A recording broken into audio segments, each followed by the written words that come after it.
मुझे। चल क्या रहा है तुम्हारे दिमाग में? तुम पहले तो ऐसे नहीं थे, अब तुम्हें क्या हो गया है?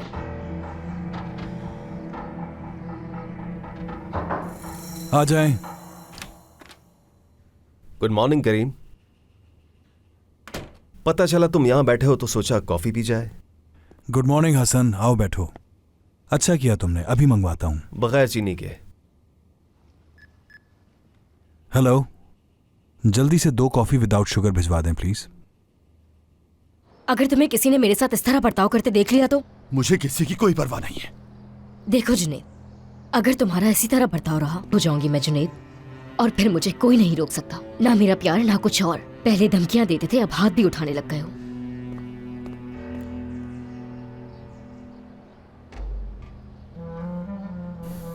कुछ ना कुछ तो तुम कर ही रही हो नसरीन। बहुत जल्द पता लगा लूंगा।